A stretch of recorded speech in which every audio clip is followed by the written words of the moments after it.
Oh, ano pang tinatanga-tanga mo dyan? Bihisan mo na yan. Baka naman pag nasahan mo pa. Hindi po, tay. Mabuti naman. Akong nakauna dyan kay Isabela, kaya sa akin lang siya. Naintindihan mo? Opo, tay. Siya nga pala, Banjo. Malinaw ang usapan natin. Walang ibang makakaalam tungkol dito. Wala po akong pagsasabihan. Sige na, bihisan mo na siya. Maya-maya lang ay magkakamalay na yan at wala siyang ideya sa nangyari sa kanya. Ang sabihin mo lang, nakatulog siya dahil sa kabusugan. Paano po kung magtanong pa siya ng iba? Didiskartehan mo na. Ako na lang ba mag-iisip ng lahat? Ang laki mong tao pero ang liit ng kokote mo. Taon 2012, La Union. Kilala si Ramil bilang isang magaling na karpintero sa kanilang lugar. Kaya tuwing may magpapagawa ng bahay o may magpapaayos ay siya ang madalas na kinukuha. Maliit lang ang kanilang sityo kaya halos lahat ng mga taga roon ay kilala niya. Matagal nang ulila sa mga magulang si Ramil dahil magkasunod na namatay ang nanay at tatay niya dala ng malalang sakit. 5 silang magkakapatid at siya ang ikatlo. Ngunit sa kanilang lahat, siya lamang ang hindi nakapangasawa. Masyado kasing pihikan sa babae at mas gusto na lamang niyang magtrabaho ng magtrabaho. Mabait si Ramil. Kahit kailan, hindi siya naging maramot sa kanyang mga kapatid. Malapit siya sa kanilang bunso na si Eddie. Masipag at mabait din yon, pero nagawa pa ring iwan ng asawa. Naiwan ang anak nitong si Isabela na noon ay 15 anyos na. Hindi natanggap ng kanilang bunso ang ginawang pag-iwan ng asawa na umabot sa isang mabigat na desisyon. Natagpuan na lamang nila kinabukasan si Eddie na wala ng buhay, matapos magpatiwakal. Noong nabubuhay pa ang lalaki, palagi yung nagbibiro sa kanya na kapag siya ay nawala sa mundo, si Ramil na lamang daw ang mag-alaga kay Isabela at ituring niya na sariling anak ang pamangkin. Para naman magkaroon siya ng dahilan na magsikap pa sa buhay. Kaya naman, mula ng araw na yon, siya na ang kumupkup sa dalagita. Noong una, nahirapan si Ramil dahil wala naman siyang alam sa pagiging magulang, lalo na at babae pa ang kanyang aalagaan. Kaya naman, naging istrikto siya sa kanyang pamangkin para maprotektahan yon gaya ng kanyang pangako sa bunsong kapatid. Masunurin si Isabela at iginagalang lahat ng mga desisyon ni Ramil, kaya kalaunan hindi na siya nahirapan pa. May pagkamahiyain at mahinhin lamang ang pamangkin niyang yon. Anak na ang turing niya sa dalagita. Ibinuhos niya ang pagmamahal ng isang ama para hindi nito maramdaman ang kawalan ng magulang. Pagtungtong ni Isabela sa kolehiyo, mas lalo niyang hinigpitan ang dalaga. Tuwing pumapasok sa eskwela, ibinibili niya pa sa isa niya pang pamangkin na si Tantan. Palagi namang magkasama ang dalawa, kaya kahit papaano napapanatag ang kalooban ni Ramil. Ginawa niya yon hindi lang bilang isang ama, kundi bilang kapatid na tumutupad sa pangako na kanyang binitawan. Tay, ano pong ginagawa niyo dyan? Mukhang busy na naman kayo Ginagawa ko tong lamesa para may magamit ka na sa kwarto mo tuwing nagre-review ka. Parang ako nangangalay kapag nagsusulat ka na nakadapa sa kamay. Naku naman, napaka-sweet naman talaga ng tatay ko. Sus, anong sweet-sweet ang pinagsasasabi mo dyan? Alam mo, ang mabuti pa, ipagtimpla mo na lang ako ng kape. Yun ang gawin mong sweet.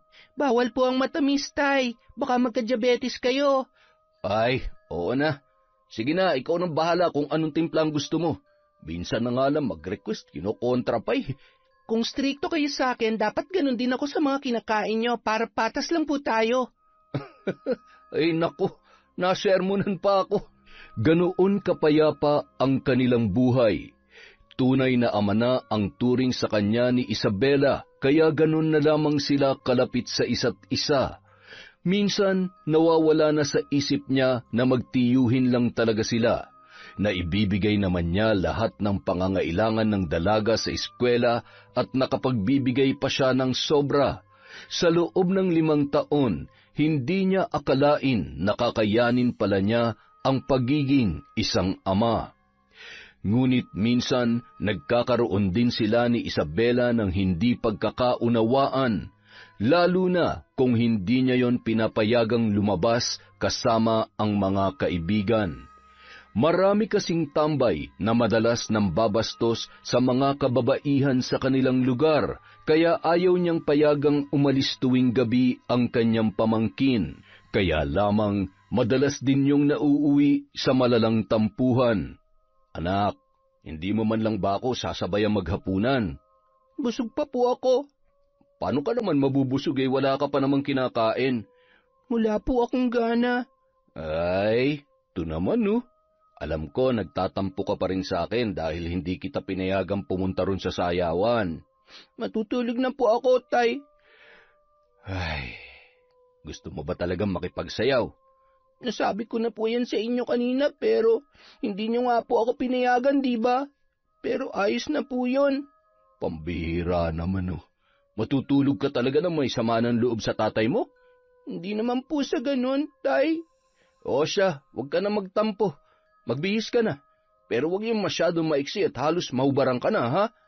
Talaga po, Tay? Oo nga. Gusto mo ba magbago pang isip ko? Tay naman Biro lang. Sige na. Hihintayin kita sa labas. Sasamahan na lang kita ron nang hindi naman ako mamatay sa pag-aalala sa'yo. Thank you, Tay. The best ka talaga. Sus, the best lang naman ako kapag pinapayagan kita Pero kapag hindi, halos isumpa mo na ako bilang ama mo. Tampo ka lang, Tay, kaya ganyan. Sige na po, tama na drama natin. Magbibihis na ako. Baka mamaya magbago pang isip nyo Sinamahan ni Ramil si Isabela sa sayawan. Hinayaan niyang mag-enjoy ang dalaga pero binantayan niya yon ng mabuti at hindi hinayaang malapitan ng kung sino-sino lang na lalaki. Kahit 20 anyos na ang kanyang itinuturing na anak, ay hindi pa rin yon nararanasan na magkanobyo. May usapan kasi sila na magtatapos muna ng kolehiyo ang dalaga bago makikipagrelasyon at wala naman silang naging problema. Kaya lamang isang araw na puno ng pag-aalala si Ramil nang umuwi si Isabela na inaapoy ng lagnat at puro pantal pa ang buong katawan. Dahil malayo sa ospital ang kanilang bahay, nagpatawag na lamang siya ng kakilalang manggagamot. Kaya lamang wala yun doon ng kanyang puntahan. Hanggang sa inirekomenda sa kanya ng kumpare niya ang isang albularyo. Kaagad niyang pinuntahan ang naturang albularyo. Ibinilin muna niya kay Tantan si Isabela para mapuntahan ang manggagamot na nasa kabilang sityo lamang. Nagpakilala yon bilang si Emong na mas kilala bilang Ka-Emong. Isinama niya ang matanda sa bahay nila para agad na matingnan ang kanyang pamangkin. Kumusta po siya? Medyo bumaba na ang lagnat niya. Ipainom mo na lang itong herbal na ibibigay ko sa iyo. Bukas, mawawala na mga pantal niya sa katawan. Ano po bang nangyari sa kanya? Napaglaruan siya ng duwende kaya siya inapoy ng lagnat. Bantayan mo na lamang na mabuti at ibigay ang mga kailangan niya. Ay, teka, may ibibigay ako para sa pamangkin mo. Kwintas? Oo, palagi mo yang ipasuot sa kanya. Ang amoy ng herbal na nasa loob ng telang yan ang magiging proteksyon niya sa kahit na anong elemento. Panlaban din yan sa mga sakit o karamdaman. Kapag lagi niyang suot ang kwintas na yan, hindi na mauulit pa ang ganitong pangyayari. Nako, maraming salamat po, Ka-Emong. Mabuti na lang po at inirekomenda kayo sa akin ng kumpare ko. Hindi ko kasi alam ang gagawin kapag nagkakasakit si Isabela ng ganyan Napakalayo pa naman ang ospital dito.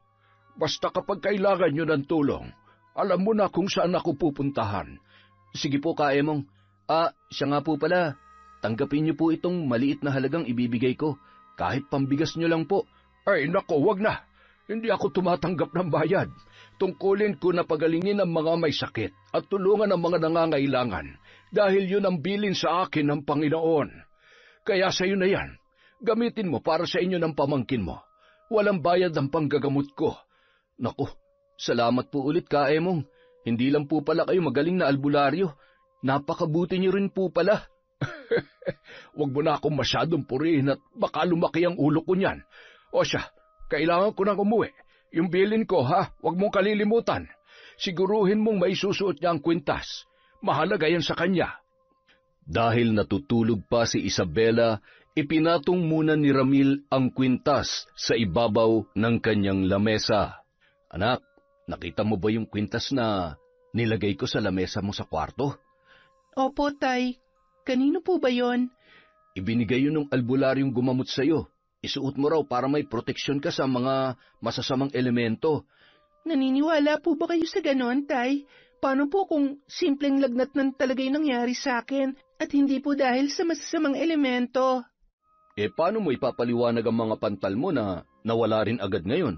Ewan ko po, pero hindi po talaga ako naniniwala sa albularyong sinasabi niyo eh.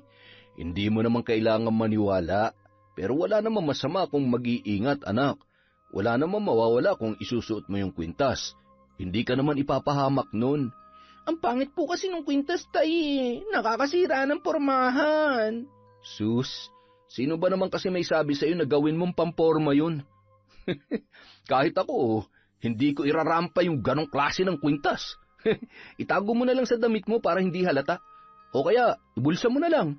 Sige na nga po, isusuot ko na lang para hindi mawala. Pero, Tay ha, hindi ko gusto yung amoy noon, parang amoy pabango ng matanda. Alam mo ikaw, wala talagang preno yung bibig mo. Pasalamat ka, wala rito yung matanda. Kung hindi, baka kinulam ka na nun. Tay, paano kung halimbawa may mangkulam o mambarang sa akin, ano pong gagawin nyo? Maghahanap ako ng pinakamabagsik na mambabarang para ibalik ang sumpa sa taong yun. Bah, hindi ko yata hahayaang tubuan ng bukol-bukol yung balat mo, anak.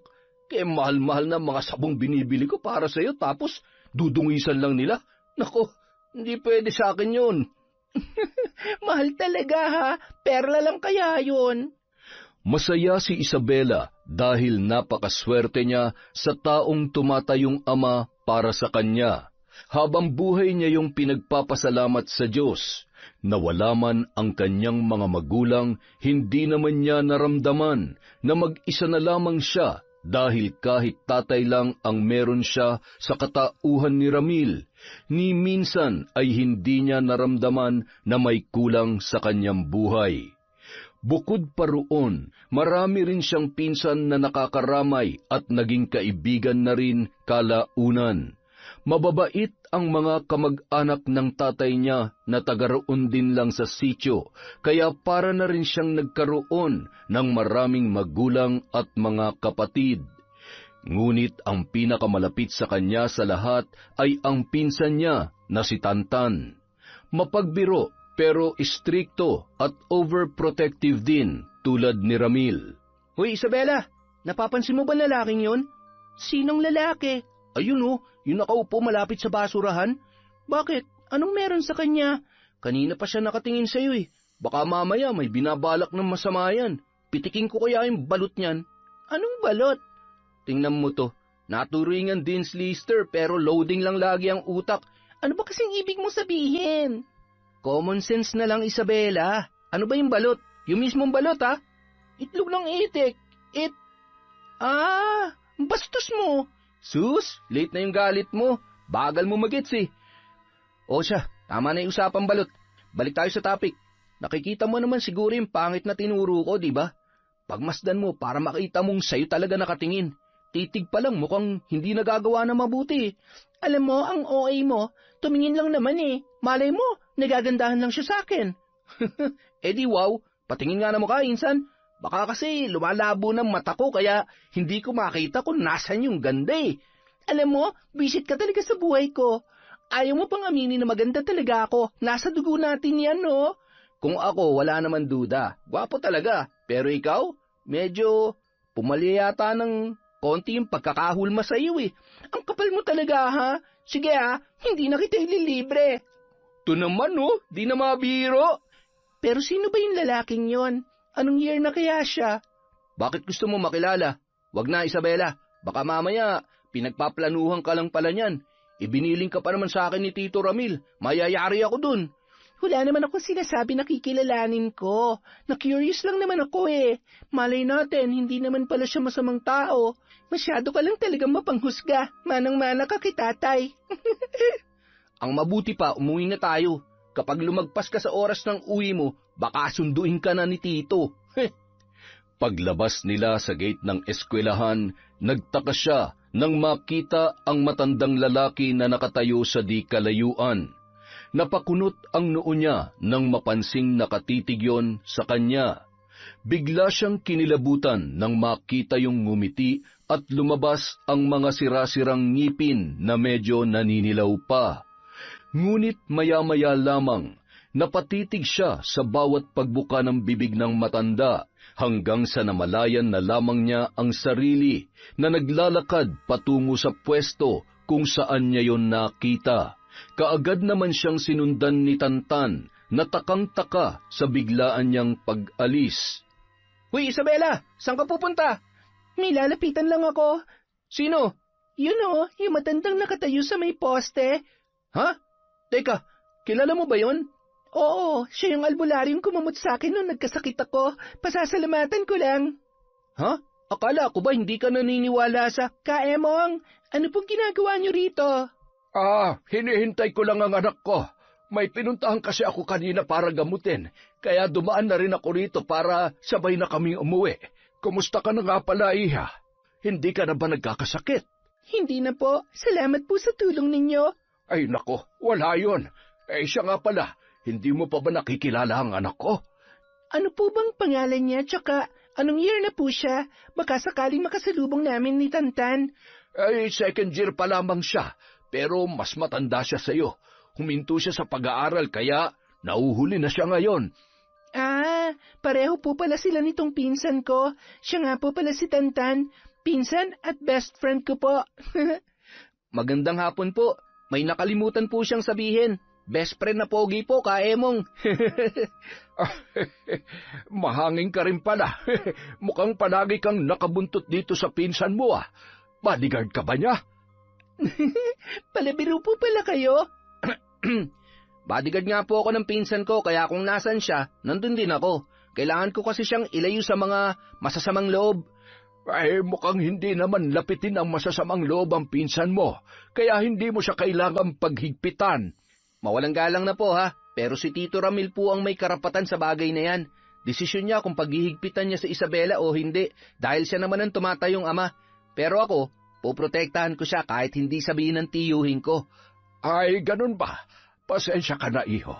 Wala naman akong balak na makialam sa desisyon ng tiyuhin mo. Natutuwa lang talaga ako sa kanya. Napakaganda niya kasing bata. Napakakinis pa. Mukhang alagang-alaga ng amahamahan niya. Nandyan na pala ang anak ko. Banjo, halika. Tay. Iha, siya ang anak ko. Siya po pala ang anak niyo. Kanina pa namin siya nakikita eh. Talaga? Bakit hindi niyo kaibiganin ang isa't isa? Sigurado kung magkakasundo kayo. Nasa iisang eskwelahan lang naman kayo, kaya palagi niyo makikita ang isa't isa.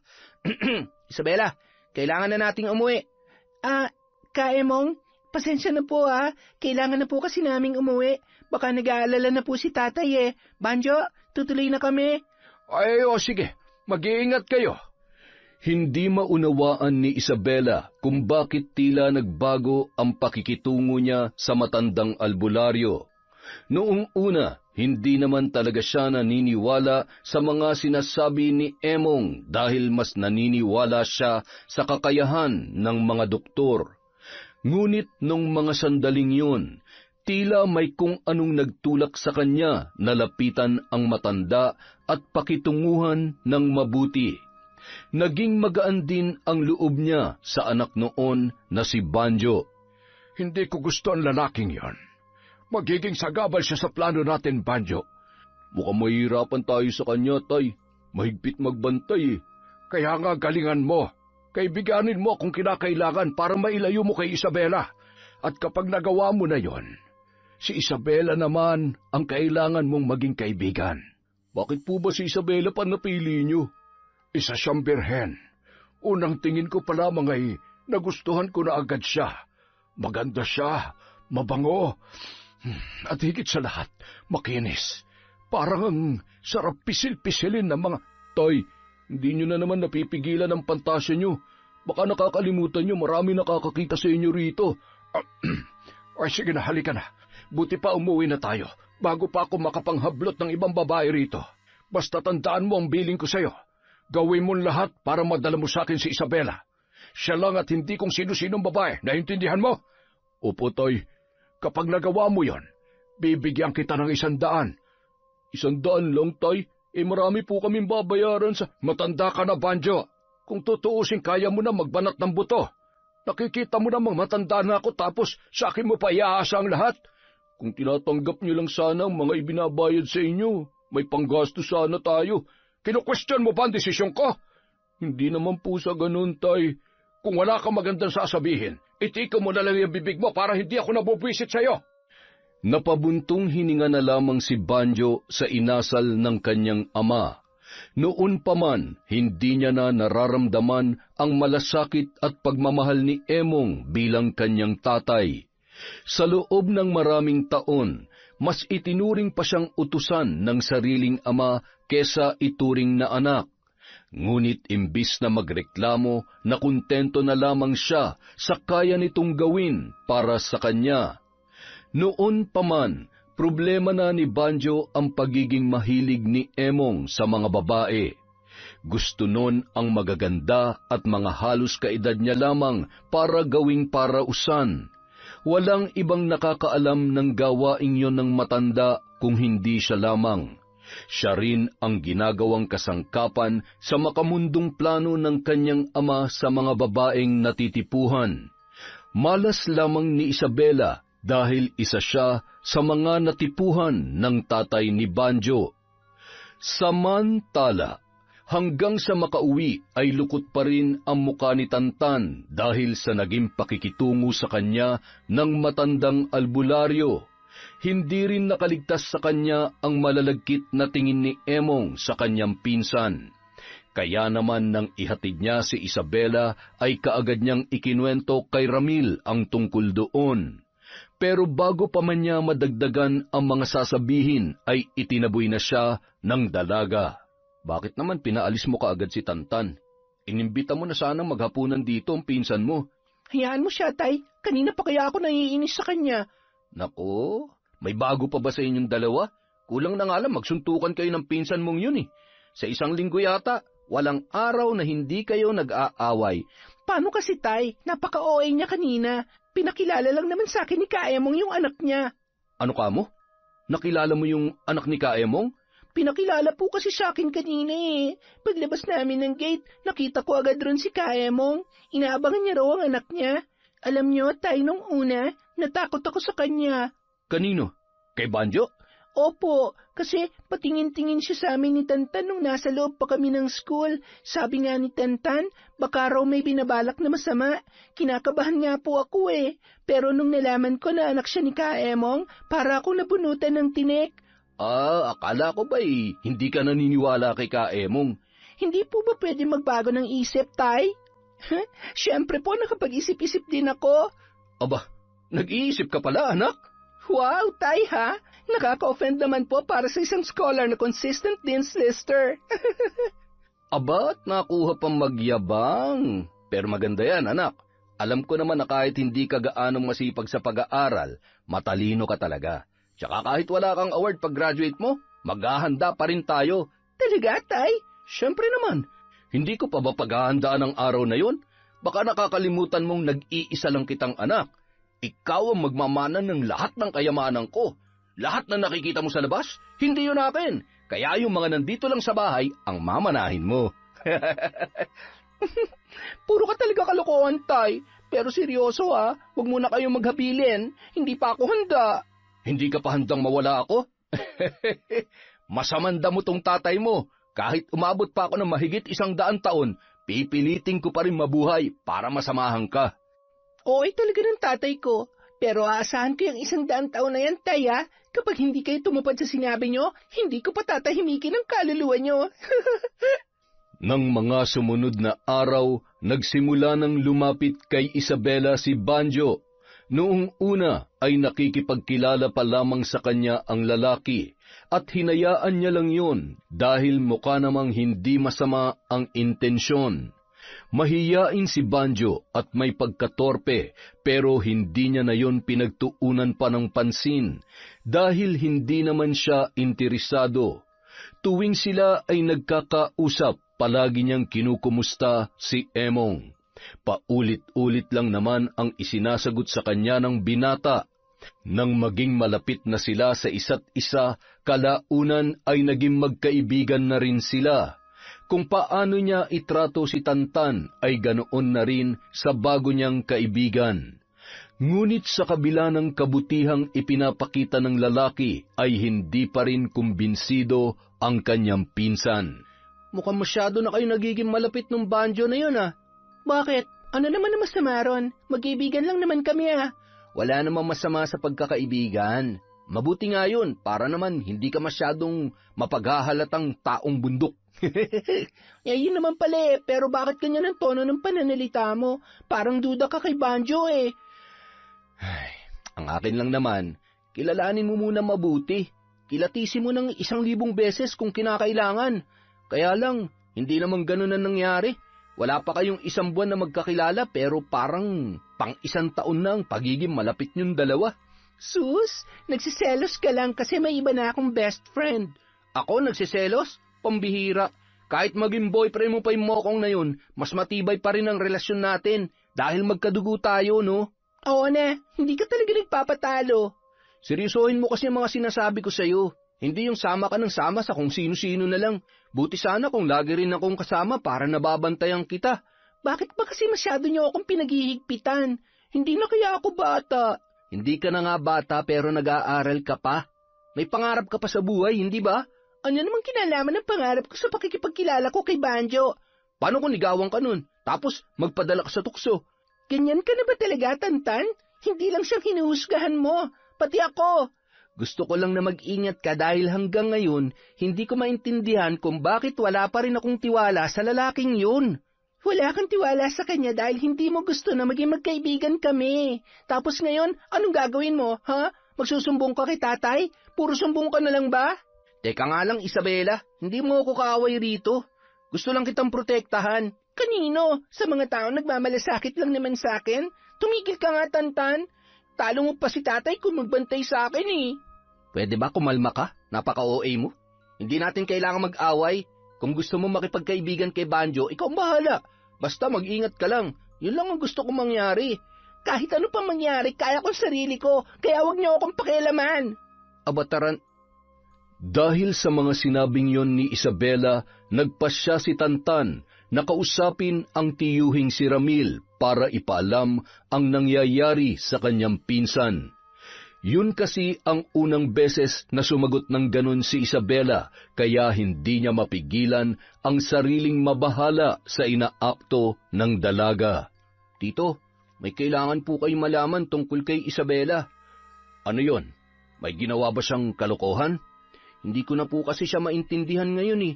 Pinapaalalahanan ko lang naman siya sa pagiging malapit niya kay Banjo. Wala pa silang 1 buwan magkakilala pero tiwalang-tiwala na po kaagad siya. Lalaki pa rin po yun, Tito, kaya nag-aalala ko. Kaso, ayun, nagalit na agad sa akin. Hindi na nga po ako kinausap kanina kaya hindi rin po kami sabay umuwi. Ibig sabihin, palagi na silang magkasama nung Banjong yon? Ganun na nga, Tito. Sabi ko nga sa kanya, hindi naman masama makipagkaibigan, eh, pero hindi lang talaga maganda ang kutob ko dun sa Banjo na yun. Parang may tinatagong ewan, eh. Ganito na lang. Baka kasi masyado nang nasasakal si Isabela sa ginagawa natin, kaya hayaan na muna natin siya makipagkaibigan, kung yun ang gusto niya. Pero pakibantayan mo pa rin, ha? Kahit wag mo na siyang pagsabihan. Ay, pasensya ka na, Tantan, kung ikaw pang napagbibilinan ko. Wala kasi akong kilala sa ibang kaibigan niya, tsaka kayong dalawa lang naman ang pinakamalapit sa isa't isa. Wala naman pong problema sa akin yun, Tito. Gusto ko rin po talagang protektahan si Isabela dahil siya ang pinakamalapit na pinsan sa akin. Kulang na nga lang po. Magkapalit na kami ng mukha nun eh. Kaya baka hindi ko kayanin kapag may nangyaring masama sa kanya dahil lang napabayaan ko siya. Ngunit lingid sa kaalaman ng magtiyuhin, kahit anong higpit na pagbabantay ang kanilang gawin, nagagawan ni Isabela ng paraan ang pagtakas para sumama kay Banjo. Tila tuluyan na siyang nadala ng kabutihang ipinapakita sa kanya ng lalaki, kaya lahat ng sinasabi nito ay sinusunod niya. Hanggang sa umabot na ang dalaga sa puntong lumiliban na sa klase para lamang malaya silang makapamasyal ng lalaking yun. Wala siyang kaalam-alam sa nagbabantang panganib sa kanyang buhay dahil sa taong pinili niyang pakisamahan. Isang araw, akala ni Isabela mamamasyal lamang sila ni Banjo kaya lumiban siya sa isang subject na panghapon. Sumakay sila sa tricycle at huminto sa isang kanto. Walang dumaraang sasakyan doon dahil may pagkaliblib ang lugar. Nagtaka siya nang makita ang mga nagtataasang damo sa magkabilang panig ng makitid na kalsada na kanilang lalakaran. Saan ba tayo pupunta, Banjo? Mukhang malayo ang lalakarin natin Sa bahay namin. Gusto ko raw kasi makita ni tatay. Birthday niya ngayon eh. Talaga? Bakit di mo agad sinabi kanina? Nakabili man lang sana ako ng kahit na ano para sa kanya. Ayos lang naman kahit wala kang dala. Ikaw lang naman ang gusto niya. Ha? Ang ibig kong sabihin, natutuwa siya sa'yo. Madalas kasi kitang ikwento sa kanya, kaya ayun, sabi niya, isama raw kita sa birthday niya. Magluluto raw siya ng pansit at biko. Naku, paborito ko pa naman yon. Pwede ba ako mag-take out? Joke lang. Kahit joke pa yan, pwedeng-pwede. Hindi ba nakakahiya sa tatay mo? Bakit ka naman mahihiya, siya nga ang nag-imbita sa'yo? Parang napaka-espesyal ko naman para imbitahan ng tatay mo. Wala ba kayong mga bisita? Wala, tayong tatlo lang ang magse-celebrate. Bilisan mo na maglakad, malapit na tayo. Okay, sinabi mo eh. Ilang sandali pa, sumapit na sila sa isang maliit na bahay na napapalibutan ng mga nagtataasang puno. Nag-iisa lamang ang bahay na yun doon at magubat ang paligid. Sa unang tingin, aakalain mong walang nakatira doon. Kinakalawang na ang bubong at mukhang bibigay na rin ang dingding ng bahay. Sa hindi malamang dahilan, tila nakaramdam ng pag-aalinlangan ang dalaga. Banjo, dito ba talaga kayo nakatira? Oo, bakit? Parang nakakatakot naman dito sa inyo. Wala man lang kayong kapitbahay kahit isa. Tapos, tingnan mo yung paligid ng bahay nyo, puro mga puno at mga damo. Baka mamaya bigla na lang may lumabas na ahas dito, ha? O kaya, baka may mga engkanto nang nagmamasid sa atin ngayon. Baka nakakalimutan mong albularyong tatay ko. Engkanto mismo matatakot sa kanya. Kaya halika na, naghihintay si tatay sa loob. Sige. Tay, nandito na po si Isabela. Oh, Isabela, iha. Mabuti naman at nakarating ka. Birthday niyo raw po eh. Naku, tay, ayaw na ayaw pa naman yan sumama kanina. Nag-alangan pa nung makita ang mansyon natin. Natakot yata. Uy, ano ka ba? Bakit mo sinabi yun? Nakakahiya naman sa tatay mo. Happy birthday nga po pala ka, Emong. Ay, maraming salamat, iha. Halika, pasok ka. Nakahanda na ang mga pagkaing niluto ko para sa inyo. Sa pagpasok sa loob ng bahay, kaagad na natakam si Isabela sa mga pagkaing sumalubong sa kanya. Sumandok ang matanda ng pagkain saka iniabot kay Isabela. Lahat ng putahe ay mayroon sa plato niyang si Emong pa mismo ang kumuha. Dahil sa mabangong amoy ng pansit ay walang pag-aalinlangang nilantakan yon ng dalaga. Nagkwentuhan sila ni Emong habang kumakain. Kahit hindi naman siya ang may kaarawan, ay siya ang pinagsisilbihan ng matanda. Samantalang si Banjo naman, hindi na sumabay sa kanila sa pagkain at nagpaalam na may gagawin muna sa labas. Pero hindi na yun bumalik kahit naubos na ni Isabela ang kanyang pagkain. Akmang kukuha na siya ng inumin nang bigla na lamang siyang nakaramdam ng pagkahilo. Napakapit siya sa mesa para hindi tuluyang mawalan ng balanse. Ilang sandali pa, unti-unti nang lumabo ang kanyang paningin. Ang huling sumagi sa kanyang alaala ay ang pagsalo ng mga braso ni Emong sa kanya bago pa man siya mabuwal sa sahig. Sa wakas, matitikman na rin kita. Napakaganda mo, Isabela. Hindi ako nagkamali ng pagpili sa'yo. Para kang isang anghel sa paningin ko. Hindi na ako makapaghintay. Gigil na tinanggalan ni Emong ng mga saplot ang walang kamalay-malay na dalaga at matagumpay na isinagawa ang makamundong balak. Sa labas ng bahay, sising-sisi naman si Banjo habang nakatanaw sa silid na kinaroroonan ng kanyang ama at ng kaibigang si Isabela. Kahit hindi niya tingnan, batid niya kung ano ang nagaganap doon. Ilang sandali pa, naikuyom na lamang niya ang kanyang mga kamao nang marinig ang nasisiyahang sigaw ng tatay habang pinagsasamantalahan ang dalagang walang kalaban-laban nung mga sandaling yun. Makalipas ang halos isang oras, pawisang lumabas ng bahay si Emong. Sinenyasan ng matanda si Banjo habang binubutones ang pantalon. Hudyat para asikasuhin ang kanilang panauhin.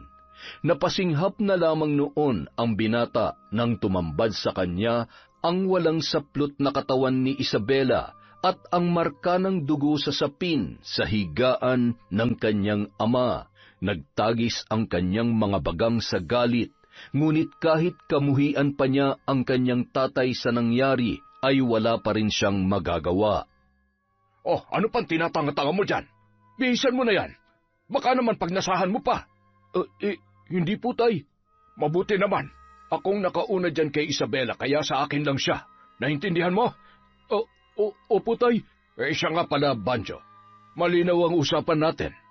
Walang ibang makakaalam tungkol dito. Wala po akong pagsasabihan. Sige na, bihisan mo na siya. Maya-maya lang ay magkakamalay na yan at wala siyang ideya sa nangyari sa kanya. Ang sabihin mo lang, nakatulog siya dahil sa kabusugan. Paano po kung magtanong pa siya ng iba? Didiskartehan mo na. Ako na lang ba mag-iisip ng lahat? Ang laki mong tao pero ang liit ng kokote mo. Bagamat takang-taka si Isabela kung bakit siya nakatulog, ay naniwala naman yun sa mga kasinungalingan ni Banjo. Hinatid niya ang kaibigan sa sakayan. Nagdahilan na lamang siya na hindi niya na yon maihahatid pa uwi dahil marami pa siyang kailangang gawin. Pumayag naman agad ang dalaga dahil ayaw na nitong makaabala pa sa kanya. Nang makasakay ng tricycle papunta sa kabilang sitio kung saan sila nakatira, sa kanya lamang naramdaman ang pananakit ng kanyang mga hita. Ano ba nangyari sa akin? Ang sakit ng katawan ko. Para akong pinagbuga. Nahulog sa malalim na pag-iisip ang dalaga nang pilit niyang inaalala kung ano ang nangyari bago pa man siya nakatulog. May kaunting sumasagi sa kanyang memorya at yun ay noong nakaramdam siya ng hilo. Muntik na siyang matumba pero sa pagkakaalala niya mayroong sumalo sa kanya. Ipinilig niya ang ulo nang maramdaman ang pagkirot noon. Nang mga sandaling yon, alalang-alala naman si Ramil nang sumapit na ang 6:00 ng gabi pero hindi pa rin nakakauwi ang kanyang anak. Sanay kasi siya na maagang umuuwi si Isabela dahil yon ang kanilang usapan. Naghintay din siya ng text o tawag ngunit wala pa rin siyang natatanggap. Ilang sandali pa, nakarinig ng mga katok si Ramil at tumambad sa kanya ang nag-aalalang si Tantan. Tito, nandito na po ba si Isabela? Hindi pa rin po kasi siya sumasagot sa mga tawag ko eh. Ha? Kanina ko pa nga siya hinihintay. Akala ko dumaan lang muna sa inyo kaya hindi pa umuuwi. Tito, hindi po kami sabay umuwi. Hinahanap ko nga po siya kanina sa school pero sabi ng kaklase niya, hindi raw pinasukan ni Isabela yung last subject niya. Pambihira. Saan naman kaya pumunta ang batang yon? Tito, may nakapagsabi po sa akin kanina. Nakita raw si Isabela ng kaklase niya na kasama si Banjo. Mukhang magkasama nga po silang nag-cutting class para pumunta sa kung saan. Nag-aalala na nga po ako eh. Dati naman, kapag tayo nag-text o tumawag sa kanya, nagre-reply siya kaagad. Lintik na Banjo yon. Hindi siya magandang impluensya sa anak ko. Yan nga po ang gusto kong sabihin kay Isabela, pero hindi naman po siya nakikinig. Hanggang ngayon, hindi niya pa rin po ako kinakausap kaya hindi ko siya malapitan at masabayan sa pag-uwi. Mukhang nakuha na po talaga ni Banjo ang loob niya. Teka, si Isabela na yata yung paparating. Oh, ay siya nga. Anak, bakit ngayon ka lang umuwi? Saan ka galing? Tay, nakipag-birthdayan lang po ako sa kaklase ko. Hindi mo kaklase si Banjo, anak. Pwede ba sabihin mo nga sa akin ang totoo? Saan ka galing? Tsaka sinong kasama mo? Isabela, nasabi sa akin ng kaklase mo na magkasama kayo ni Banjo kanina. Naniwala ka naman. Hindi porket makita nila kami magkasama, sa kanila na ako galing. Marami akong kaklase, Tantan. At sa buong eskwelahan, hindi lang si Banjo ang kaibigan ko. Huwag ka nga umakto na parang alam mo lahat ng tungkol sa akin. Ay, Tantan, ako nang bahala rito. Sige po, Tito. Anak, ano ba nangyayari sa'yo? Bakit natututo ka ng lumiban sa klase mo? Tay, wala naman po kasi kaming gagawin sa subject na yun, kaya hindi na ako pumasok. Hindi yan ang sabi sa akin ni Tantan kanina. Tantan na naman? Bakit po ba mas naniniwala kayo sa kanya? Ako ang anak niyo rito, Tay. Ako dapat ang tinatanong niyo. Ay, tinanong kita kanina pero iba ang isinagot mo. Talaga bang magsisinungaling ka na sa akin ngayon, anak? Hinayaan na nga kita na makipagkaibigan eh. Sinabihan ko na rin si Tantan na huwag ka nang pagsabihan dahil baka nasasakal ka na sa pagprotekta namin sa'yo. Pero wag naman sana yung aabot ka sa puntong pababayaan mo ng pag-aaral mo. Alam mo kung paano ko iginagapang ang pag-aaral mo, anak, dahil gusto kong magkaroon ka ng magandang kinabukasan. Ginagawa ko naman po ang lahat, Tay. Pero masyado na po ako nasasakal sa paghihigpit niyo sa akin. Hindi ko man lang maranasang lumabas kasama mga kaibigan ko. Palagi na lang akong school bahay. Ngayon ko palang po unti-unting nararanasan ang normal na buhay ng mga kaedad ko. Huwag niyo naman sana ipagkait sa akin yun. Iniisip mo ba, pinagkakaitan kita ng kalayaan? Anak, kaligtasan mo lang ang inaalala ko. Tay, pagod po ako. Papasok na po ako sa kwarto. Teka anak, sandali lang. Bakit may dugo yung palda mo? May buwan ng dalaw ka ba ngayon? Ngunit hindi na yon sinagot pa ni Isabela. Diretsyong pumasok ang dalaga sa kwarto at nagkulong na lamang doon. Napabuntong hininga na lamang si Ramil sa ginawang yon ng kanyang anak-anakan. Bagamat nakahinga siya ng maluwag na nakauwi na ito, ay hindi pa rin niya maiwasang magtaka sa kakaibang ikinikilos ni Isabela. Hindi yon ang unang beses na nagkasagutan sina Ramil at Isabela. May mga pagkakataong pabalang na kung sumagot ang dalaga at nawawalan na ng galang sa kanyang ama. Dumagdag pa ang mga obserbasyon ni Tantan kaya lalo siyang nabahala para sa itinuturing niyang anak. Hanggang isang gabi, inabot na ng 10:00 ang paghihintay ni Ramil sa kanyang anak-anakan. Nang dumating yun, napansin niya ang tila panghihina at pananamlay ng dalaga. Isabela, anak, saan ka galing? Bakit ginabi ka na naman ng uwi? Hindi ko alam. Ano? Paanong hindi mo alam? Hindi ko nga po alam, Tay. Bakit ba ang kulit niyo? Anak, nag-aalala na ako sa iyo. Hindi ka naman ganyan dati. At yung oras ng uwi mo, hindi na talaga tama yan. Paano kung mapahama ka sa labas? Ni hindi ka man lang nagte-text o tumatawag. Kapag inulit mo pa yan, baka mamatay na lang ako sa pag-aalala sa iyo. Masama po ang pakiramdam ko, kaya please lang, huwag niyo na akong sermonan. Bakit? Napapano ka? Hindi niya na nasagot pa ang tanong ni Ramil nang bigla na lamang siyang hinimatay. Dali-dali naman siyang inalalayan ng kanyang ama-amahan para ihiga sa kama. Nang mailapag doon si Isabela, napakunot ng noo ang lalaki nang mapansin na kalas na ang mga butones sa blusa nito. Hindi rin nakaligtas sa kanyang paningin ang maliliit na pasang nakita sa mga hita ng dalaga na bahagyang lumantad nang tumaas ang suot nitong palda. Diyos ko, ano nangyari sa anak ko? Dahil sa labis na pag-aalala, nagpasya si Ramil na kausapin muna si Tantan para alamin kung sino-sino ang madalas na nakakasama ni Isabela. Nagulat siya nang sabihin nitong tanging si Banjo lamang ang nakakasalamuha ng dalaga. Doon nagsimula ang hindi magandang kutob ng lalaki. Nang magkamalay si Isabela, hinang-hina pa rin yun at inaapoy ng lagnat. Dahil sa labis na pag-aalala ay nagpasya na siyang dalhin sa doktor ang dalaga para makasiguro. Niresetahan naman ng gamot ang kanyang pamangkin at siniguro niyang maiinom lahat ng yon sa tamang oras. Gaya ng madalas niyang ginagawa, inalagaan niya yon at hindi hinayaang mas lumala pa ang karamdaman. Hindi na rin muna niya binanggit ang mga hindi nila pagkakaunawaan para hindi na madagdagan pa ang sama ng loob noon sa kanya. Habang binabantayan ni Ramil ang dalaga, napansin niya ang kwintas na suot nito na bigay pa ni Emong. Dala ng kuryosidad, hinubad niya yun sa dalaga at matamang pinagmasdan ang telang nagsisilbing palawit noon. Bakit parang kakaibang amoy nito? Amoy bulaklak. Teka, pangontra ba talaga to? Kung totoong pangontra tong kwintas, bakit nagkasakit pa rin si Isabela? Mukhang niloloko lang kami na matandang yun ah.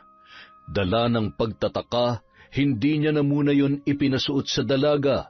Kung totoo mang pangontra ang ibinigay ni Emong sa kanyang pamangkin, malalaman niya yun kapag dumating na ang kapatid na si Lucio na naninirahan sa Capiz. Matapos manggaling sa ospital, tumawag sa kanya ang kuya niya para sabihing balak nitong magbakasyon sa kanila kahit 1 buwan lang, kasama ang asawa noon na si Romina. Binata pa lamang sila, mahilig ng mangolekta ng mga halamang gamot si Lucio, hanggang sa unti-unting natuto sa panggagamot. Marahil impluwensya yon ng napangasawa nito na isang albularyo na marunong din sa kulam at barang. Saka na lamang niya patitingnan ang kwintas na yun kapag nakaharap niya na ang kanyang kapatid. Samantala, nang bumuti ang pakiramdam ni Isabela, nakabalik na rin siya sa mga klaseng hindi niya napasukan ng ilang araw. Batid niya na pinag-uusapan na siya ng kanyang mga kaklase dahil sa madalas niyang pagsama kay Banjo, ngunit ang hindi niya maintindihan ay kung bakit niya nga ba yun ginagawa. May mga pagkakataong naiisip niya na hindi siya dapat sumasama sa lalaking yun, pero tila nagkukusa ang kanyang katawan na magpatangay na lamang sa anumang sabihin ng binata.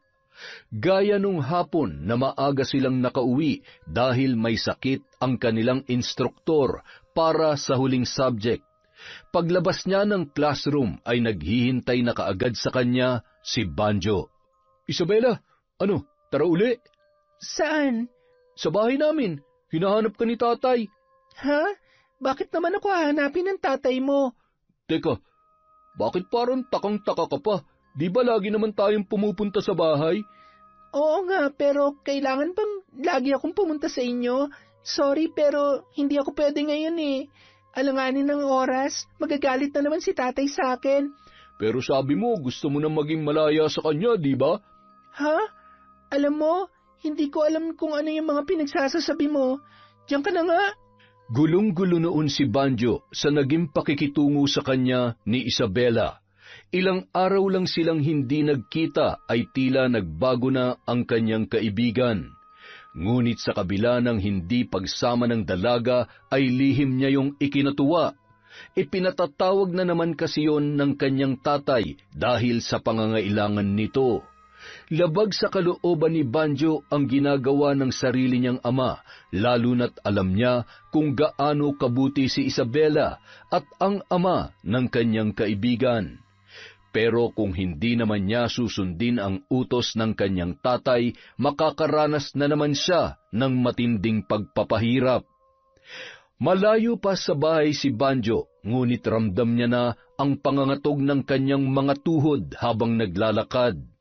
Nang ilang hakbang na lamang ang layo niya sa bahay, natanaw na niya si Emong na sabik na nag-aabang sa may pintuan. Ngunit nang makita ng matanda na nag-iisa lamang siyang dumating, kaagad na nalukot ang mukha nito. Oh, bakit hindi mo kasama si Isabela? Nasaan siya? Ayaw pong sumama, tay. Paano kayo sumama? Hindi ko po alam, tay. Nagtataka nga siya kung bakit niyo siya hinahanap eh. Eh di sana pinilit mo. Ayaw niyang magpapilit, tay. Magagalit daw ang tatay niya. Imposible. Alam mo, ikaw, nagsisinungaling ka lang eh. Siguro may gusto ka sa babaeng yun, oh. Kaya inilalayo mo siya sa akin. Hindi po yan totoo, tay. Kung gusto niyo, kayo pa mismo ang kumausap sa kanya. Teka nga, suot pa ba niya yung kwintas? Aling kwintas, tay? Bobo, tinatanong mo pa? Yung kwintas na ibinigay ko sa kanya nung ginamot ko siya. Wala naman po ako nakitang kwintas na suot-suot niya kanina, tay. Nalintikan na, kaya naman pala eh. Teka, ibigay mo to sa kanya bukas. Sabihin mo isuot niya ang kwintas para magkaroon siya ng proteksyon. Kapag hindi niya tinanggap, gawan mo ng paraan na mapunta sa kanya ang kwintas at siguruhin mong maaamoy niya nakalagay sa pulang tela. Naintindihan mo? Dahil sa kanyang narinig, muling nagngit-ngit ang kalooban ni Banjo. Ayaw niya nang gawin yon dahil mapapahamak na naman ang kanyang kaibigan. Ngunit mas nanaig sa kanya ang takot sa maaaring gawin ni Mang Emong. Noong huling beses kasi na sumuway siya sa kanyang ama, buong maghapon siyang ibiniting patiwarik, habang pinagagapangan ng mga higad ang kanyang katawan. Napabuntong hininga na lamang si Banjo habang pinagmamasdan ang kwintas na kailangan niyang maipasuot kay Isabela. Kinabukasan, sinadya niyang abangan ang dalaga sa gate ng eskwelahan. Alam kasi niya na maagang pumapasok si Isabela, kaya sinamantala niya ang pagkakataong yun para gawin ang iniuutos ng kanyang ama. Kinuha niya ang kwintas mula sa dalang bag, ngunit nang makita niyang kasama ng kaibigan niya si Tantan, ay muli na namang nabahag ang kanyang buntot. Isabela, pwede ba tayo mag-usap? Tungkol saan ba? Importante ba yan? Nagmamadali kasi kami eh. Ano na naman bang kailangan mo, Banjo? Gusto ko lang naman makausap si Isabela. Parang iniiwasan niya na kasi ako eh. Ay, bobo. Malamang, iiwasan ka na talaga ng pinsan ko. Napapahamak na siya ng dahil sa iyo eh. Nagkasakit na nga eh. Pero nagpakita ka ba nung may sakit siya? Hindi naman, di ba? Kaya buti pa, huwag ka nang makalapit-lapit pa kay Isabela, kundi may kalalagyan ka sa akin. Tantan, huwag ka na makipag-away dyan. Halika na. Magsisimula na yung klase ko. Dahil bigong maibigay ang kwintas kay Isabela, nagdalawang isip nang umuwi si Banjo sa takot na maparusahan muli ng kanyang ama. Ngunit dahil wala naman siyang mapagpipilian, napilitan na lamang siyang umuwi para sabihin ang totoo. Nang makarating sa bahay, hindi nga siya nagkamali ng iniisip. Nang gabing yun, iginapos siya ni Emong sa isang may kalakihang puno at sinabihang mananatili siya roon sa loob ng 2 araw. Walang pagkain, walang inumin. Kinabukasan, nagtaka naman si Tantan nang hindi na silayan sa eskwelahan ang makulit na kaibigan ni Isabela. Himala hindi nagpakita yung manliligaw mong makulit. Anong manliligaw? Magkaibigan lang kami ni Banjo. Tsaka hindi pa kami ganun ka-close para magpaligaw ako sa kanya. Wow! Ikaw ba talaga yan? Bakit parang gulat na gulat ka sa mga sinasabi ko nitong nakaraan? Naninibago lang kasi ako sa iyo eh. Nung nakaraan lang, grabe kung ipagtanggol mo si Banjo. Sinabihan mo pa si Tito na gusto mong makatikim ng kalayaan. Sinabi ko yun? Oo, bakit? Di mo ba naaalala? Huwag mong sabihin nagka-demensya ka na. Uy, wala akong maalala na sinabi ko yan kay tatay ha. Tsaka, ano ka ba? Ang kapal naman ng mukha mo para pagsalitaan siya ng ganon. Hindi mo talaga naaalala? Ang alin ba? Hindi nga. Paano? Teka. Naguguluhan na talaga ako. Nitong nakaraan, bigla ka na lang umiwas kay Banjo. Parang bumalik ka sa dati. Tapos ngayon, sinasabi mo na hindi mo maalala na may nasabi kang masasakit na salita kay Tito Ramil? Gulong-gulo na talaga ako sa'yo, bayaw! Kayo nga magulo dyan eh. Kasi parang ang dami kong hindi alam. Lalo na ngayon. Ang mga katanungang yon kina Isabela at Tantan ay pareho rin sa mga iniisip ni Ramil. Kaya naman nang dumating ang kapatid na si Lucio ay kaagad niyang itinanong ang tungkol sa kwintas. Kuya, may gusto sana akong itanong sa'yo. May nagbigay kasi sa amin nitong kwintas. Ang sabi, proteksyon daw. Pero nitong nakaraan parang may nag-iba kay Isabela eh. Kaya para bang ang sama ng kutob ko? Patingin nga ako. Eto, herbal daw ang laman ng pulang tela na yan. Teka, bubuksan ko lang ha. Pambihira. Hindi naman herbal ito eh. Bulaklak ito ng kawayan, Ramil. At hindi ito ginagamit na proteksyon sa mga masasamang elemento. Kung ganun, para saan yan, kuya? Para sa gayuma. Kung sino man na nagbigay ng kwintas na ito, iisa lang ang hangarin niya, ang makuha ang babaeng pagbibigyan niya ng kwintas. Ano? Totoo ba yan, kuya? Oo. Bakit naman kita lolokohin?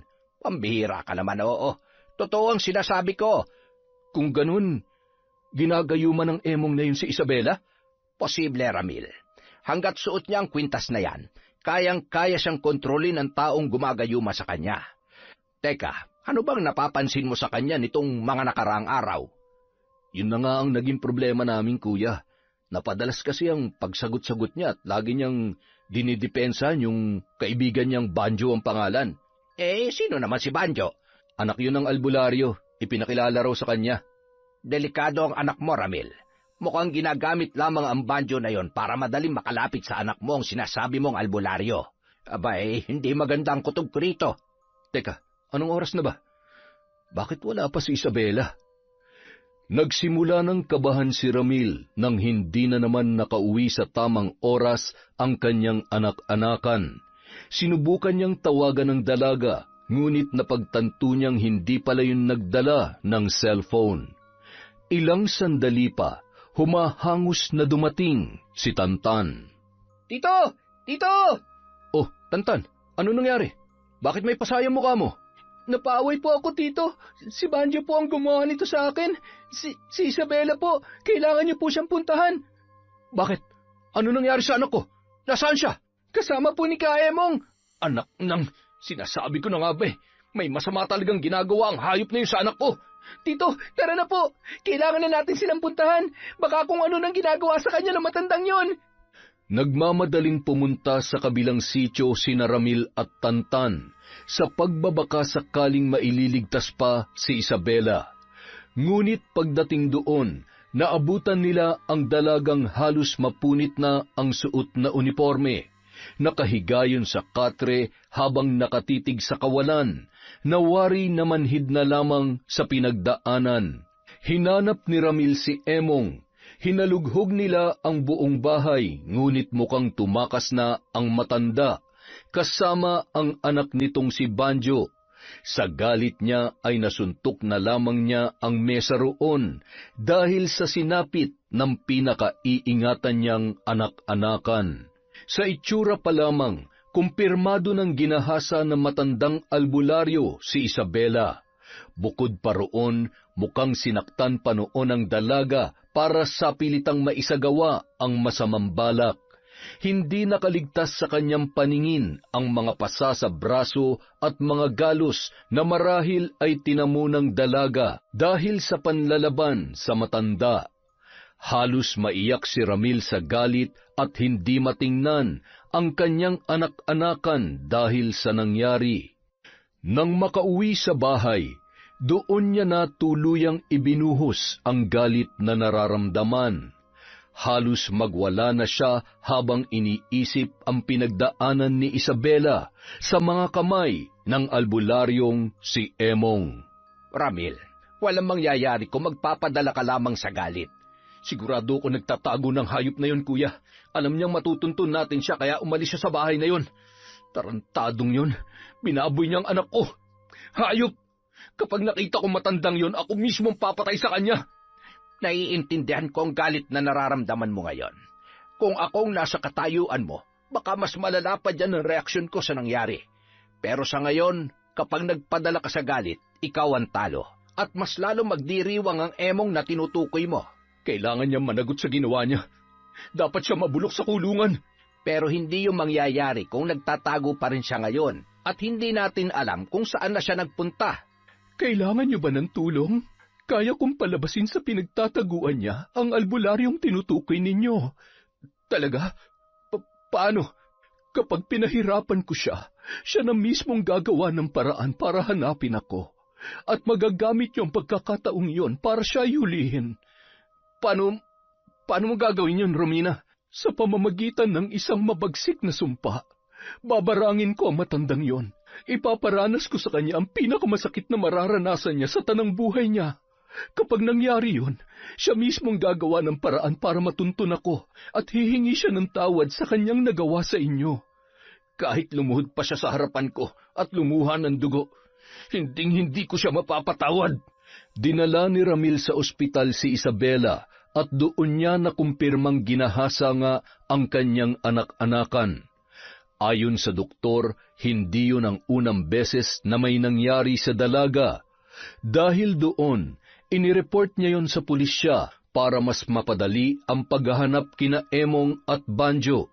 Hindi yun naging madali sa kanila dahil wala ni isang kaanak si Emong sa lugar na yun.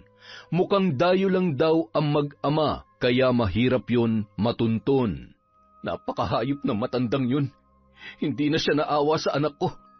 Wala siyang kalaban-laban, kuya. Mananagot siya, Ramil. Sisiguruhin natin yon. Kasalanan ko to eh. Kung hindi sana ako nagtiwala sa matandang yun, hindi sana mapapahamak si Isabela. Ako nagpahamak sa kanya, kuya. Wala kang kasalanan sa nangyari. Hindi ito ang tamang oras para sisihin mo ang sarili mo. Ginawa mo naman ang lahat para protektahan siya, hindi ba? Ngayon, magagawa mo namang ipaghiganti ang nangyari sa kanya kung titibayan mo lamang ang loob mo. Kuya, gawin niyo lahat na makakaya niyo para pagdusahan ng hayop na yun ang ginawa niya kay Isabela. Dahil sa matinding trauma, ilang araw nang hindi nakakausap ni Ramil ang dalaga. Mabuti na lamang at naroon si Romina, kaya may tumutulong sa kanya sa pag-aasikaso sa kanyang anak-anakan. Kailangan niya kasi ng babae para mabihisan si Isabela dahil hindi pwedeng siya ang gumawa noon. Ayaw niya nang dagdagan pa ang takot na nararamdaman ng dalaga. Samantala, nakahinga naman ng maluwag si Emong nang marating ang bahay na kanilang lilipatan. Pagmamay-ari yon ng isa sa mga ginamit niya noon. Kubo-kubo lamang yon at napakaliit pa. 2 tao lamang ang kasya sa loob, ngunit dahil wala nang mapagpilian, magtitiis na lamang sila roon kesa mahuli ng mga alagad ng batas. Malayo ang bukid na yon sa pinanggalingan nilang sityo kahit nasa iisang barangay pa rin sila ni Ramil. Sinabihan ko naman po kayo, tay, na pigilan yung sarili nyo pero hindi kayo nakinig sa akin. Tingnan nyo tuloy ang nangyari. Pinaghahanap na tayo ng mga pulis. Ngayon mo pa talaga ako sisisihin? Nagawa na rin natin to noon, ah.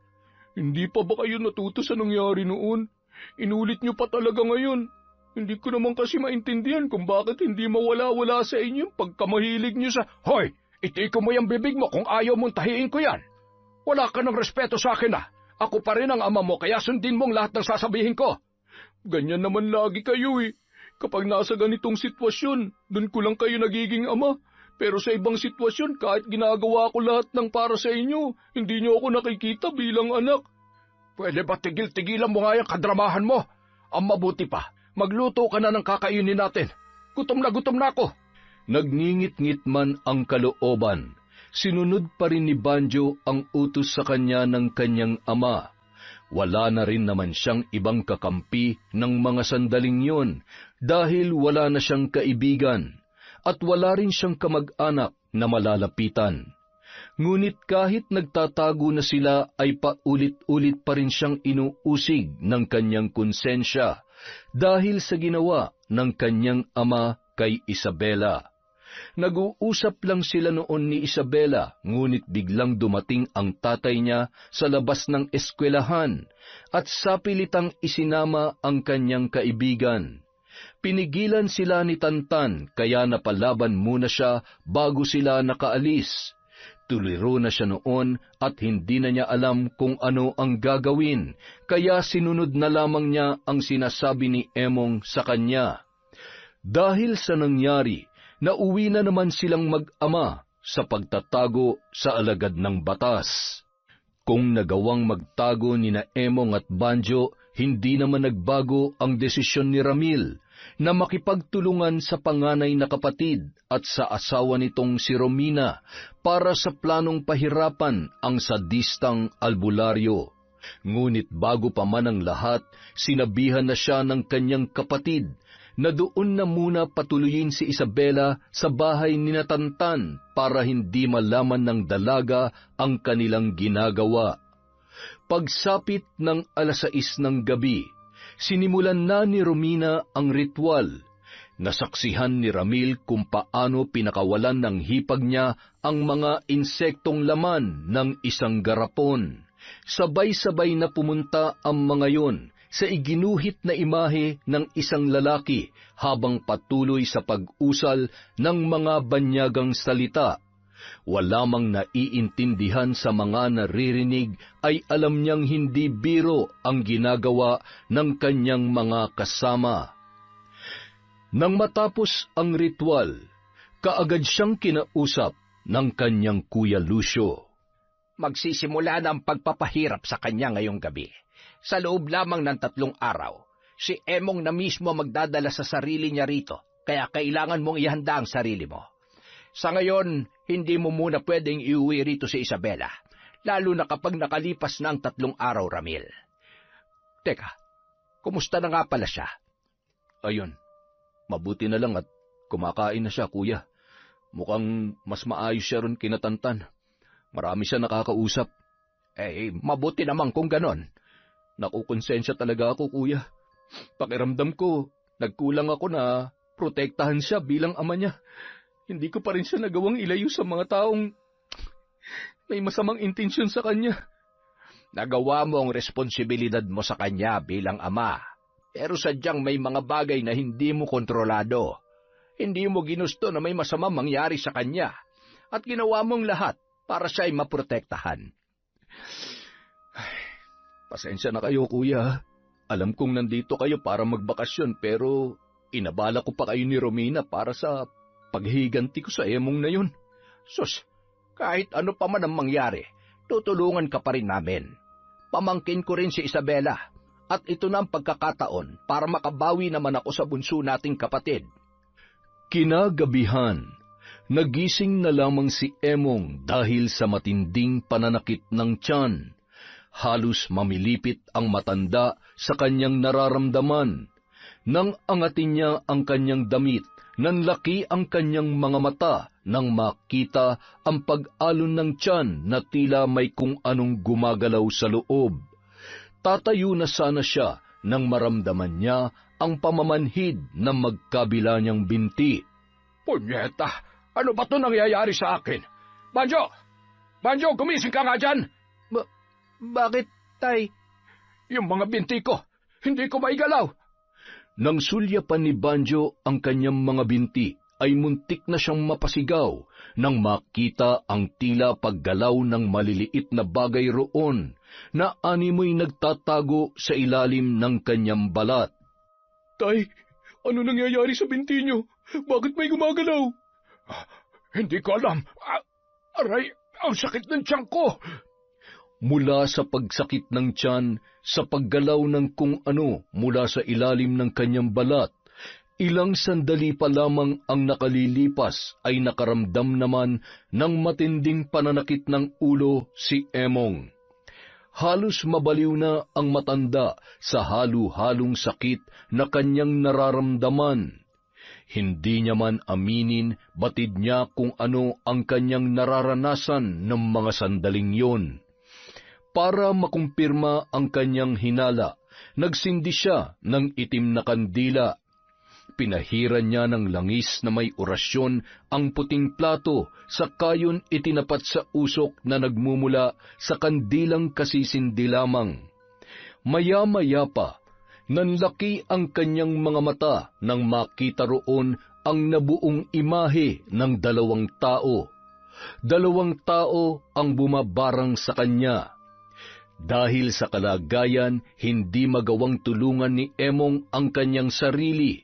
Hindi siya pinatulog ng sakit na kanyang nararamdaman. Magdamag niyang tiniis ang pagkirot ng kanyang ulo at ang pakiramdam na tila pinupunit ang kanyang laman. Sa kagustuhang matakasan ng kirot, kahit pansamantala lamang, ininom niya ang isang herbal na pareho sa ginamit niya sa kinain ni Isabela nung unang beses niyang ginalaw ang dalaga. Ito na lang ang paraan para matakasan ko ang pagpapahirap nila sa akin kahit sandali lang.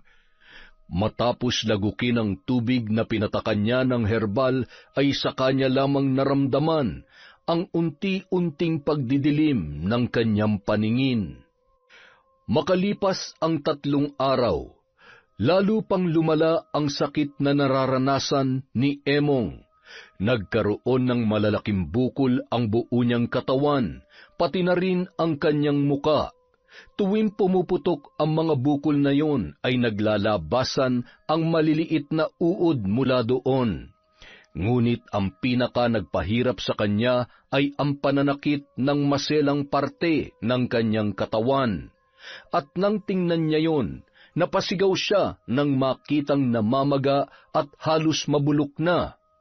Naglabasan na rin ang maliliit na uod sa pagitan ng kanyang mga hita na naging dahilan para hilingin na lamang niya ang kanyang kamatayan. Kinagabihan, ginising ni Emong ang anak na si Banjo nang hindi na matiis ang hirap na kanyang pinagdaraanan. Banjo! Banjo, gising! Tay, bakit? May sumasakit na naman ba sa inyo? Hindi ko na kaya. Hirap na ako sa kalagayan ko. Ano po bang pwede kong gawin, Tay? Kung gusto nyo, maghahanap ako ng albularyong titingin sa inyo. Hindi. Maghanap ka ng masasakyan tricycle ngayon din. Oh, saan po tayo pupunta? Sa taong gumagawa nito sa akin. Po? Alam nyo kung sino may kagagawan yan sa inyo? Baka nakakalimutan mong isa rin akong albularyo. Aray ko! Kung ganoon, wala po bang paraan para pagalingin yung sarili nyo? Masyadong malakas ang kapangyarihan ng mambabarang na gumagawa nito sa akin. Kapag nilabanan ko yon, maaari kong ikamatay. Dahil sa mga narinig, sinunod na lamang ni Emong ang mga sinabi ng kanyang ama. Naghanap siya ng tricycle na namamasada pa nung mga oras na yon at nagpahatid sa sitio kung saan nakatira sina Isabela. Hindi na siya nagulat nang malamang doon din sila pupunta. Ngunit habang inaalalayan ng kanyang ama papalapit sa bahay ng kaibigan, hindi niya maiwasang makaramdam ng kaba. Nandito na sila. Tayo na sa labas. Dala ng matinding sakit na nararamdaman, kusa nang bumigay ang mga tuhod ni Emong. Bumagsak siya sa lupa at sumubsob doon ang sugatan niyang muka. Maya-maya narinig na niya ang mga paparating na yabag, at nang mag-angat siya ng tingin, tumambad sa kanya ang matatalim na titig ng isang babae't lalaki na hindi pamilyar sa kanya. Ngunit nang lumabas mula sa likuran ng mga ito si Ramil, sa kanya lamang naunawaan kung ano ang nangyayari. Napakahayop mo, Emong. Pinagsamantalahan mong anak ko. Patawarin mo ko, Ramil. Inaamin ko. Ginahasa ako si Isabela dahil munang kita ko pa lamang sa kanya ay natipuhan ko na siya. Akala ko magagawa niya rin ako magustuhan kapag ginamitan ko siya ng gayuma. Pero tuwing nawawala ang bisa, bumabalik pa rin siya sa inyo. Kaya ba pinwersa mo na lang siya? Napakababoy mo, matanda ka. Pananagutan mong ginawa mo sa kanya. Yang paghihirap na nararanasan mo ngayon, Patikim pa lang yan ang impyernong pagdadalhan ko sa iyong hayop ka! Sa kabila ng kalagayan, isinuko nila sa mga pulis sina Emong at Banjo. Inamin naman ng mag-ama ang nagawang kasalanan. Para hindi na matakasan pa ang pagkakakulong, ay binawi na ni Romina at Lucio ang sumpang ipinaranas sa matandang albularyo. Ngunit gumaling man sa karamdaman, naputulan naman ng kaligayahan ang lalaki bilang tanda ng ginawa nitong pananamantala, hindi lamang kay Isabela kundi sa mga nauna pa niyang naging biktima.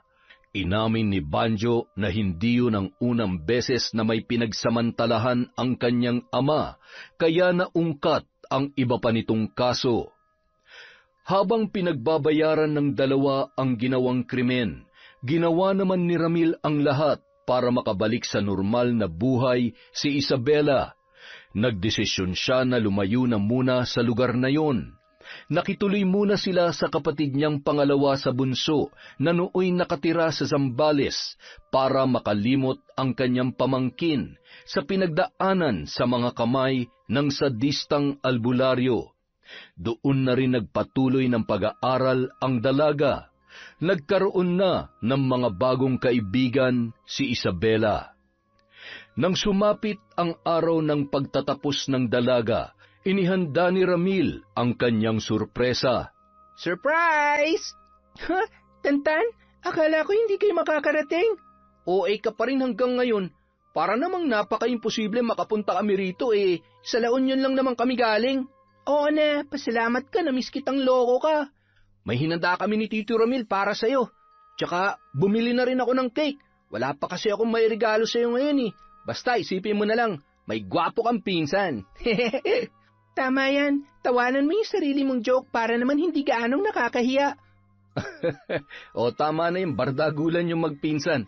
Kumain na tayo para matikman na ni Isabela ang paborito niyang handa. Lakas ko naman sa'yo, Tay. Aba, syempre, prinsesa kaya kita. Salamat po, Tay, ha. Hindi lang po sa mga handa, kundi sa lahat-lahat ng ginawa niyo para sa akin. Hindi ko po makakalimutan ng mga sakripisyo niyo para mapabuti ako. Kaya ngayong nakatapos na ako ng kolehiyo, maghahanap ako ng maayos na trabaho para ako naman po ang mag-aalaga sa inyo. Anak, alam kong gustong-gusto mo nang makatulong sa akin. Pero gusto ko ring ipaalam sa'yo na hindi mo kailangang i-pressure cooker ang sarili mo. Gawin mo lang kung anong kaya mo at unahin mo muna ang sarili mo para ma-enjoy mo naman ang buhay. Nabugbog na yung utak mo sa kakaaral Ako, ayos lang. Kaya ko pa magtrabaho, tsaka hindi mo naman ako responsibilidad. Ako may responsibilidad sa'yo. Mukhang hindi ka rin naman magpapatalo, Tay. Kaya sige na nga, responsibilidad na lang natin ang isa't isa para patas. Oo na lang, para hindi na tayo magtalong mag-ama. Kainggit naman, sama nyo naman ako sa pamilya nyo. Sira, kasama ka naman talaga. Masaya si Ramil na sa kabila ng mga pinagdaanan ni Isabela, unti-unting nakalimot ang dalaga. Hindi na nila muli pang pinag-usapan ang tungkol sa nangyari dahil pinagbabayaran na yon nina Emong at Banjo sa bilangguan. Nagpatuloy ang pagsuporta niya sa itinuturing na anak kahit nagkaroon na rin yon ng trabaho at kumikita na ng sariling pera. Hindi nagtagal, may ipinakilala ng nobyo sa kanya si Isabela, ngunit sa pagkakataong yon, ibinigay na niya ang buong tiwala sa dalaga. Hindi na siya nakialam pa at tinanggap na lamang ang lalaking napupusuan nito. Makalipas ang 3 taon, nagpasya ng magpakasal si Isabela at ang kanyang nobyo. Kusa namang ibinigay ni Ramil ang kanyang basbas. Ngunit kahit matatanda na at kaya ng magdesisyon para sa sariling buhay, hindi pa rin niya iniwanan ang kanyang anak-anakan. Siniguro niyang naroon pa rin siya sa bawat ganap sa buhay ni Isabela. Dahil kahit bali-baliktarin man ang mundo o kahit ilang bagyo pa ang dumating, hindi pa rin siya mapapagod maging ama para sa kanyang anak. Yon! Ang ganda naman nun na naman. Dahil dyan, meron ulit tayong shout-out. Simulan po natin kay Noemi Garcia Pabunan. Hi po kay Maricris de la Cruz, kay Ja Aquino, kay Beautify from Qatar. Hello po kay Doris Estander. Hi kay Ami Yong, kay Mary Ann Pesino. Hello po kay Kuya Koy, kay Lola Natividad Andres. Hi kay Marites at Benson Sumanting from Rome, Italy. Hello po kay Crisangen Tayon. Hi kay Irene de Guzman Briones sa mga mananahi ng RGW Garment. Hello din po kay Rosa Villa Vlogs from Carmen, North Cotabato. Hi kay Bebon Azucena. Hi kay Jayral J. Zapanta. Hello kay Alma Sembrano. Shout out po kay Deza Fran ng Samnil Bake Shop at sa Team Repacker from Emily Paran. Hi po kay Rowena Kaikong. Shout out sa mga taga-Masbate from Joy Ancahas. Hi kay Norsen TV from Saudi Arabia. Hi po kay Diana Henova. Kay Charlene Gumansing. Shout out kay Myla Dumalag. Sa Non at Buwag family from WWNF. Hi po kay Lucita Reyes. Shout out kay Beato Perlas from Santa Cruz, Marinduque. Hi kay Maria Procora B. Cortado.